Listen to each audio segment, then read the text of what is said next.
Praise the Lord. இன்றைக்கான வசனம், துதித்தலும் சபித்தலும் ஒரே வாயிலிருந்து புறப்படுகிறது. இது நெறைய பேருக்குள்ள நடக்குதுல்ல. துதிக்கிற வாயாலே சபிக்கிறோம் அப்படின்னு இந்த வசனம் சொல்லுது. அதனாலே நாம் பிதாவாகிய தேவனை துதிக்கிறோம். தேவனுடைய சாயலின்படி உண்டாக்கப்பட்ட மனுஷரை அதனாலே சபிக்கிறோம். தேவனை துதிக்கிறோம் சரி. தேவ சாயல்ல உண்டாக்கப்பட்ட மனுஷனையும் சபிக்கிறோம். எப்படி சபிக்காம இருக்க முடியும்? அவங்க பண்றத பார்க்கும்போது. ஒரு சிலர்லாம் பண்றத பார்க்கும்போது, அப்படி சபிக்கணும்னு தோணுது. சபிக்கிறோம். ஆனா வசனம் சொல்லுது, சபிக்க கூடாதுங்குது. இது என்ன நியாயம் அப்படின்னு கேட்குது. எப்படி சபிக்காம இருக்கிறது? நமக்கு அவ்வளோ தீமை செய்கிறவர்கள எப்படி சபிக்காம இருக்கிறது? அதுக்கு நீ முதல்ல என்ன உணரணும் அப்படின்றாருன்னா, அந்த வாயினால தானே என்ன துதிக்கிற? அதே வாயினால உன்னால எப்படி சபிக்க முடியுது? துதிக்கிற வாயினால சபிக்காத அப்படின்னு சொல்றாரு.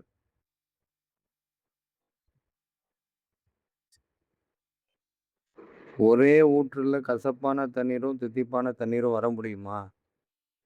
ஒரே துருத்தியில பழைய திராட்சை ரசமும், புதிய திராட்சை ரசமும் இருக்க முடியுமா? நியாயப்பிரமாணமும், சுயாதீன பிரமாணமும் ஒண்ணாக முடியுமா? அப்படின்னு ஆண்டவர் இங்க கேட்கிறாரு. ஆனா நீங்க அப்படிதான் செஞ்சுட்டு இருக்கீங்க. உங்க வாழ்கிற வாழ்க்கையில அப்படிதான் செஞ்சுட்டு இருக்கீங்க. சபிக்கிறீங்க. சபிக்கிறது யாரோட வேலை அப்படின்னு பார்த்தா, அது சாத்தானுடைய வேலை. ஆண்டவருடைய பிள்ளைங்க ஒரு நாளும் சபிக்க மாட்டாங்க. எவ்வளவுதான் தீமை செய்தாலும் அவங்க சபிக்க மாட்டாங்க. மிஷினரிகளுக்கு பண்ணாத தீமையா? அப்போஸ்தலர்களுக்கு பண்ணாத தீமையா? எவ்வளோ பெரிய பெரிய ஊழியக்காரர்களுக்கு பண்ணாத தீமையா? அவங்கலாம் சபிச்சாங்களா? இல்ல. சபிக்காதீங்க. அது சாத்தானோட வேலை. சாத்தானுடைய குணம் அப்படின்னு வசனம் இங்கே நமக்கு சொல்லிக் கொண்டிருக்கிறது. கெட்ட வார்த்தை ஒன்றும் உங்கள் வாயிலிருந்து புறப்பட வேண்டாம். சபிக்கிறது கூட கெட்ட வார்த்தை தான். அநேக நேரங்கள்ல நம்ம என்ன நினைச்சிட்டு இருக்கோம்னா, நம்ம எங்க கெட்ட வார்த்தை பேசுறோம். நம்ம கெட்ட வார்த்தைலாம் பேசுறது கிடையாது அப்படி. ஒரு சின்ன விஷயத்துக்கு கூட நம்ம சபிச்சிடுறோம் மத்தவங்கள. இன்னொன்னு தெரியுமா? காரணம் இல்லாமல் விட்ட சாபம் பலிக்காதுன்றார் ஆண்டவர்.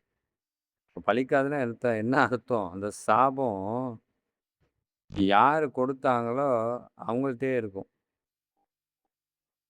மற்றவர்களுக்கு போய் சென்று சேராது. இன்னொன்னு சபிக்கணும்னு ஆண்டவர் ஒரு நாளும் சொல்லல. அவர் சாத்தான வேணா துரத்த சொன்னாரு, எதிர்க்க சொன்னாரு, கடிந்து அப்புறப்படுத்த சொன்னாரு. நாம் மனிதர்கள தேவ சாயலாய் படைத்த மனிதர்கள ஒரு நாளும் சபிக்கணும்னு ஆண்டவர் சொல்லவே இல்ல. பக்தி விருத்திக்கு ஏதுவான நல்ல வார்த்தை உண்டானால் அதையே கேட்கிறவருக்கு பிரயோஜனமாகும்படி பேசுங்க. பக்தி விருத்தியாகும்படி, கேட்கிறவர்களுக்கு பிரயோஜனமாகும்படி அந்த மாதிரி வார்த்தைகள பேசுங்க. அத விட்டு சபிக்காதீங்க. சபிக்கிறதுனால ஒண்ணும் மாறப்போறதில்ல. நீங்க சபிச்சுட்டா எல்லாம் மாறிரும்னு நெனச்சீங்கன்னா, நீங்க தான் ஏமாற்றப்படுகிறீர்கள். சபிக்கிறதுனால எதுவும் மாறப்போறதில்ல. அவங்களுக்கு நல்ல வார்த்தைகள பேசுங்க. நல்ல பிரயோஜனம் உண்டாகும்படியான வார்த்தைகள அவங்களிடத்துல பேசுங்க. ஆண்டவருடைய வார்த்தைகள பேசுங்க. இந்த வாயினால தானே ஆண்டவர துதிக்கிறீங்க, ஸ்தோத்தரிக்கிறீங்க, கனம் பண்றீங்க. எப்படி அந்த வாயினால இன்னொருத்தர வெகு சுலபமா சபிக்க முடியுது அப்படின்னு கேட்கிறாரு. மரணமும் ஜீவனும் நாவின் அதிகாரத்தில் இருக்கும். மரணமும் ஜீவனும் நாவின் அதிகாரத்துல இருக்கா. நம்ம வாயின் வார்த்தையில இருக்குன்றார். அதுல தான் ஜீவனும் இருக்கு. அதுல தான் மரணமும் இருக்கு. அந்த வாயின் வார்த்தையை நீங்க எப்படி உபயோகப்படுத்துகிறீங்க? அதில் பிரியப்படுகிறவர்கள் அதில் கனியை புசிப்பார்கள். ஜீவனுள்ள வார்த்தைகளை பேசும்போது ஜீவனுள்ள கனியை புசிப்பாங்க. மரணமான வார்த்தைகளை பேசும்போது மரணத்தின் கனியை புசிப்பாங்கன்னு ஆண்டவர் சொல்றார். இப்போ அவ்வளோ அதிகாரம், நாவின் அதிகாரத்தை ஆண்டவர் கொடுத்துருக்கிறார். ரொம்ப கவனமா நாவின் அதிகாரத்தை பயன்படுத்துங்க. ஏனோ தானோன்னு பயன்படுத்தாதீங்க. அதை பயத்துடன் நடுக்கத்துடன் பயன்படுத்துங்க. ஏன்னா அதுல மரணமும் இருக்கு, ஜீவனும் இருக்கு. ஒருவேளை மரணத்தை நாம பயன்படுத்திட்டோம்னா அதனால மிகப்பெரிய இழப்பை நாம சந்திக்க வேண்டி வரும். இதுதான் இங்க நம்ம பார்க்கிறோம். வாயின் வார்த்தைகள் மிக கவனமாகவும் மிக தெளிவாகவும் சபிக்கப்படாமலும் இருக்கணுன்றது. என் கண்மலையும் என் மீட்பருமாகிய கர்த்தாவே, என் வாயின் வார்த்தைகளும் என் இருதயத்தின் தியானமும் உமது சமூகத்தில் பிரதியாயிருப்பதாக.